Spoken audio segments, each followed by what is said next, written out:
ഷെഫിനെ fillers എന്താണ്, എന്തിനു വേണ്ടിയൊക്കെ യൂസ് ചെയ്യാറുണ്ടോ? നമ്മള് 20s പോലെ ആയിരിക്കില്ല നമ്മുടെ ഫേസ് 30s ഉണ്ടാവുക. 30s പോലെ ആയിരിക്കില്ല 40s 50s ഉണ്ടാവുക. ആസ് യൂഷ്വൽ നമ്മൾ ഓരോ ഇയേഴ്സ് കഴിയുമ്പോഴും നമ്മൾ ഏജ് ചെയ്തുകൊണ്ടിരിക്കുകയാണ്. അതിന് കാരണം നമ്മളെ ഫേഷ്യൽ സ്ട്രക്ചർ ഉണ്ടാക്കിയിരിക്കുന്നത് ബോൺ, ഫാറ്റ്, മസിൽ, സ്കിൻ എന്നീ സാധനങ്ങൾ കൊണ്ടാണ്. നമ്മൾ ഓരോ ഇയേഴ്സ് ഏജ് ചെയ്യുന്നതിന്റെ ഭാഗമായിട്ട് നമ്മുടെ ബോൺ റിട്രൂഷൻ ഉണ്ടാവാം, ഫാറ്റ് വോളിയം ഡിപ്ലീഷൻ ഉണ്ടാവാം, സ്കിൻ ലാക്സിറ്റി ഉണ്ടാവാം. ഇതിന്റെ ഭാഗമായിട്ടാണ് പേഷ്യന്റിന് ഏജിങ് ഉണ്ടാവുന്നത്, അല്ലെങ്കിൽ ഒരു ടയർഡ് ലുക്ക് ഫീൽ ചെയ്യുന്നത്.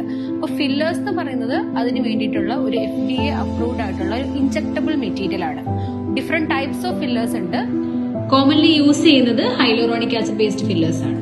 അതൊരു ജെല്ല് പോലുള്ള മെറ്റീരിയൽ ആണ്. നമ്മുടെ സ്കിന്നിന്റെ അടിയിൽ എവിടെയാണോ ഫാറ്റ് ലോസ് ഉള്ളത് അവിടെ ഈ പ്രൊഡക്റ്റ് ഡെപ്പോസിറ്റ് ചെയ്തിട്ട് ആ ഒരു ലോസ്റ്റ് ആയിട്ടുള്ള വോളിയം റിപ്ലനിഷ് ചെയ്യാനായിട്ട് ഹെൽപ്പ് ചെയ്യുന്ന ഒരു പ്രൊസീജിയറാണ് ഫില്ലേഴ്സ് എന്ന് പറയുന്നത്.